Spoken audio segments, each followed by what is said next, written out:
নমস্কার দর্শক বন্ধুরা, রেপ স্পোর্টস বাংলার পর্দায় আপনাদের সকলকে আরেকবার স্বাগত। আমি রাহুল। আর এই মুহূর্তে ভিডিওটা বাংলাতে বাধ্য হলাম, তার কারণ কিছুক্ষণ আগেই 30 জনের একটা সম্ভাব্য স্কোয়াড ঘোষণা করেছেন খালিদ জামিল, হ্যাঁ, ইন্ডিয়ান ফুটবল টিমের জন্য। কারণ 9th অক্টোবর এবং 14th অক্টোবর ইন্ডিয়া টিমের কিন্তু দুটো গুরুত্বপূর্ণ ম্যাচ রয়েছে। তারা এএফসি এশিয়ান কাপ কোয়ালিফায়ার পর্বে ম্যাচ খেলবে সিঙ্গাপুরের বিরুদ্ধে। দুটো ম্যাচই তারা সিঙ্গাপুরের বিরুদ্ধে খেলবে। 9th অক্টোবর তারা সিঙ্গাপুর খেলতে যাবে সিঙ্গাপুরের ঘরের মাঠে, এবং ফিরতি লেগে 14ই অক্টোবর তারা সিঙ্গাপুরের বিরুদ্ধে আবার খেলবে গোয়ায়। গোয়াতে এই ম্যাচটি হবে, গোয়ার ফতোরদাতে।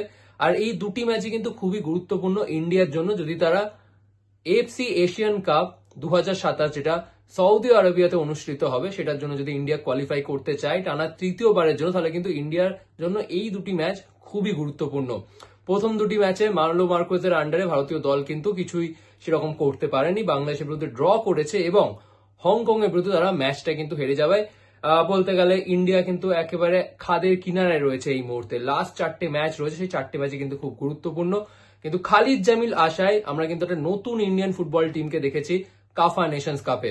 সেখানে কিন্তু ইন্ডিয়ান ফুটবল টিম তাজিকিস্তানকে হারিয়েছে, ইরানের বিরুদ্ধে তারা লড়াই করেছে এবং কাফা নেশনস কাপের 3rd প্লেস ম্যাচে ওমানের বিরুদ্ধে কিন্তু তারা পায়ে পা রেখে, বলতে গেলে চোখে চোখ রেখে কিন্তু লড়াই করেছে এবং সেখান থেকে তারা পেনাল্টি শুট আউটে ম্যাচটি জিতে 3rd প্লেস ফিনিশ করে যাচ্ছে। এটা সত্যি কিন্তু একটা বড় অ্যাচিভমেন্ট। আর সেই খালিদ জামিল ভারতে এসে তিনি কিন্তু বসে নেই, অলরেডি কাজ শুরু করে দিয়েছে পরের ক্যাম্পেনের জন্য। পরের ক্যাম্পেন সিঙ্গাপুরের বিরুদ্ধে দুটি ম্যাচ, এবং তার আগে 20 সেপ্টেম্বর বেঙ্গালুরুতে আবার ক্যাম্প শুরু করে দিচ্ছে ইন্ডিয়ান ফুটবল টিম। আর এই যে সম্ভাব্য স্কোয়াড তিনি ঘোষণা করেছেন 30 জনের, সেখানে কিন্তু বেশ কিছু চমক আছে, আর সেটা নিয়ে কিন্তু এই ভিডিওটা করছি। প্রথম যেটা সব থেকে বড় চমক সেটা হলো এফসি গোয়া এবং মোহনবাগানের ফুটবলারদেরকে ইনক্লুড করেননি। সেটাতে আপনাদের অবাক হওয়ার কিছু নেই। এই কারণে তাদেরকে ইনক্লুড করা হয়নি, তার কারণ হচ্ছে যেহেতু এফসি গোয়া এবং মোহনবাগান দুই ক্লাবই এএফসি চ্যাম্পিয়নশিপ 2 এর অভিযান তাদের শুরু হয়ে যাচ্ছে। তাদের 16 তারিখ ম্যাচ রয়েছে। 16 তারিখ মোহনবাগানের ম্যাচ রয়েছে এফকে আহলের বিরুদ্ধে, হোম ম্যাচ। এফসি গোয়ার 17 তারিখ ম্যাচ রয়েছে আল জাওরার বিরুদ্ধে, সেটাও কিন্তু হোম ম্যাচ। কিন্তু 30 অক্টোবর আবার যেহেতু মোহনবাগানের ম্যাচ রয়েছে এগেনস্ট সেপান এফসি, যেটা তারা খেলতে যাবে ইরান, এবং 1 অক্টোবর গোয়ার ম্যাচ রয়েছে এগেনস্ট ইস্তেগলল, সেটাও কিন্তু আওয়ে ম্যাচ। সেই কারণেই এফসি গোয়া এবং মোহনবাগানের কোনো ফুটবলারকে আপাতত ইনক্লুড করেনি খালিদ জামিল। কিন্তু যাদেরকে কল আপ দেওয়া হবে ন্যাশনাল টিমের জন্য, যেই ফুটবলারদেরকে ডাকা হবে ন্যাশনাল ক্যাম্পের জন্য, সেই ফুটবলারদের নাম কিন্তু ইতিমধ্যে খালিদ জামিল ঠিক করে রেখেছেন। যেই মুহূর্তে তাদের এএফসি চ্যাম্পিয়নশিপ 2 এর এঙ্গেজমেন্ট শেষ হয়ে যাবে, সঙ্গে সঙ্গে কিন্তু তাদের নামগুলো ঘোষণা করা হবে এবং তারা ন্যাশনাল টিমের ক্যাম্পে এসে যোগ দেবে। সুতরাং কোনো চিন্তা করার কোনো কারণ নেই। আপনারা হয়তো অনেকেই ভেবেছিলেন যে মোহনবাগানের ফুটবলারদেরকে অভিমান করে হয়তো খালিদ জামিল ডাকলেন না, সেরকম কিন্তু কোনো ব্যাপার নেই। আর এটা যেহেতু ইন্টারন্যাশনাল উইন্ডো, দুই ক্লাবই কিন্তু ফুটবলার ছাড়তে বাধ্য, কিন্তু নিজেদের মধ্যে একটা কমিটমেন্ট হয়েছে, তো সেই কারণেই তাদের এএফসি এঙ্গেজমেন্ট শেষ হয়ে গেলে তারা ন্যাশনাল টিমের ক্যাম্পে যোগ দেবেন। এবার এখানে যেটা দ্বিতীয় বড় চমক রয়েছে সেটা হলো সুনীল ছেত্রী কিন্তু আবার ফিরে এসছে।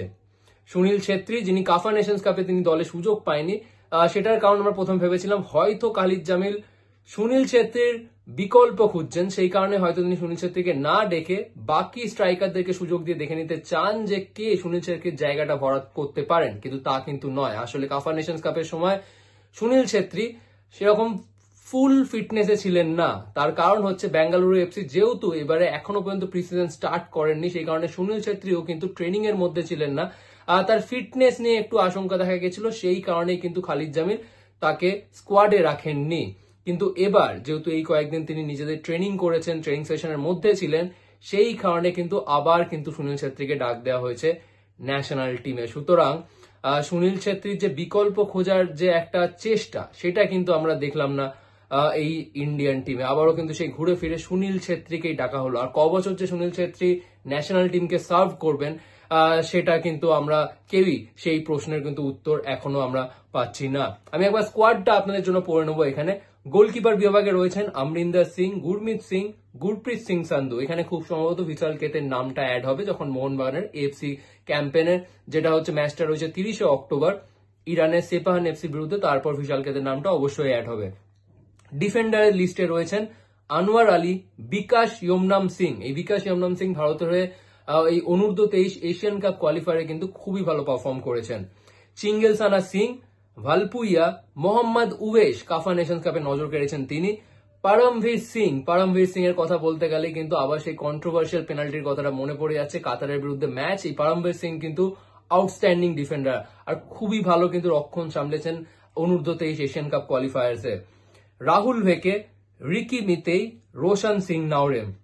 মিডফিল্ডার বিভাগে রয়েছেন আশিক কুর্নিয়ান, দানিশ ফারুক ভাট, জিকসন সিং, জিতিন এমএস, ম্যাকার্টন লুইস, মহেশ সিং নাওরেম, মোহাম্মদ আইমেন, নিখিল প্রভু, সুরেশ সিং ওয়াংজাম, ভিভিন মোহানান। এই ভিভিন মোহানান আর এই মোহাম্মদ আমেন দুজনেই কেরালা ব্লাস্টার্সের ফুটবলার।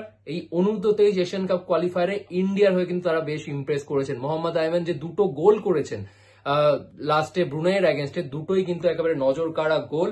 আর ভিভিন মোহানানও কিন্তু খুবই ভালো পারফর্ম করেছেন, তিনিও গোল পেয়েছেন। আর সেটাতেই কিন্তু রিওয়ার্ড দিলেন কিন্তু খালিদ জামিল। ফরওয়ার্ড বিভাগে চলে আসি। ফরওয়ার্ড বিভাগে ইরফান এডওয়ার্ড রয়েছেন। ইরফান এডওয়ার্ড কিন্তু কাফা নেশনস কাপে প্রত্যেকটি ম্যাচে সুযোগ পেয়েও তিনি কিন্তু গোল করতে ব্যর্থ হয়েছেন। দুটো সহজ সুযোগও তাকে নষ্ট করতে আমরা দেখেছি। আবারও তিনি চান্স পেয়েছেন, আশা করব এবার এই সুযোগটা তিনি কাজে লাগাতে পারবেন। লালিনজওয়ালা ছাংতে রয়েছেন মনবীর সিং জুনিয়র, যিনি জামশেদপুরের মনবীর সিং, কাফা নেশনস কাপে ছিলেন সেই মনবীর সিং।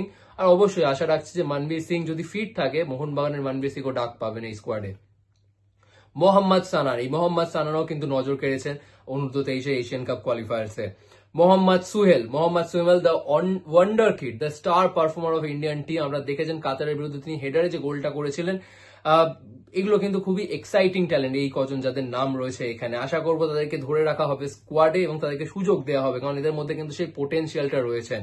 আমরা নাম দেখতে পাচ্ছি পার্থিব গগৈ এবং সুনীল ছেত্রী অ্যান্ড বিক্রম প্রতাপ সিং। সুতরাং এই 30 জনের স্কোয়াডটা যদি আমরা দেখি, এখানে কিন্তু যেই ফুটবলাররা কাফা নেশনস কাপে সুযোগের সৎ ব্যবহার করেছিলেন, ভালো পারফর্ম করেছেন, রিলায়েবল পারফরমেন্স দিয়েছেন খালিদ জামিলকে, তারা কিন্তু আবার ঘুরে ডাক পেয়েছেন। এবং তার সাথে সাথে আন্ডার-23 এশিয়ান কাপ কোয়ালিফায়ার্সে যেখানে ইন্ডিয়া বলতে গেলে হার্ড লাক, আনলাকিলি তারা ছিটকে যায় কোয়ালিফিকেশনের থেকে।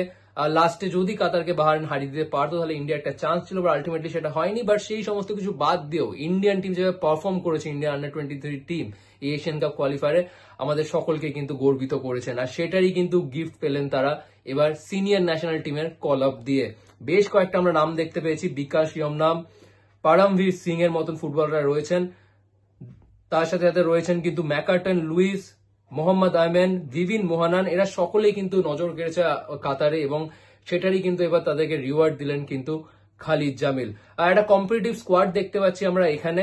ব্যাঙ্গালোরে 20 সেপ্টেম্বর থেকে তারা এবার এই খালিদ জামিল এদেরকে নিয়ে কিন্তু ক্যাম্প শুরু করে দেবেন। কোন রকম সময় নষ্ট করতে চান না তিনি, কারণ যেহেতু ইন্ডিয়ার জন্য এই প্রত্যেকটা ম্যাচে কিন্তু ডু অর ডাই। আমরা কিন্তু দেখতে মুখিয়ে থাকবো এই আন্ডার-23 ফুটবলারদের, তারা সিনিয়র টিমে বা সুযোগ পেয়ে কতটা ইমপ্রেস করতে পারে খালিদ জামিলকে। আর এরপর গোয়া এবং মোহনবাগানের ফুটবলারদেরকেও কিন্তু ইনক্লুড করা হবে তাদের এএফসি এনগেজমেন্ট শেষ হয়ে গেলে। সুতরাং বেশ একটা কম্পিটিটিভ স্কোয়াড কিন্তু অ্যানাউন্স করেছে খালিদ জামিল। সব থেকে বড় পজিটিভ যেটা দেখবেন এই স্কোয়াডে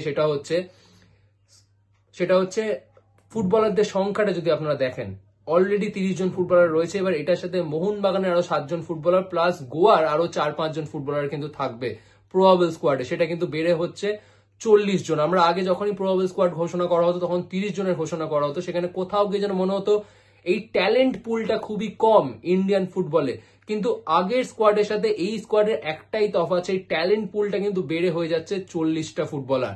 এইটা কিন্তু একটা বড় পজিটিভ ইন্ডিয়ান ফুটবলের জন্য। আমরা আশা রাখবো পরের বার যখন স্কোয়াড ঘোষণা করবেন, যখন প্রবাবল স্কোয়াড ঘোষণা করবেন খালিদ জামিল, তখন খালিদ জামিলকে যেন আরো কঠিন পরীক্ষার সম্মুখীন হতে হয় প্রবাবল স্কোয়াড ঘোষণা করার সময়। তাকে যেন 50 জনের ট্যালেন্ট পুল থেকে যেন তাকে সিলেক্ট করতে হয় এই প্রবাবল স্কোয়াড।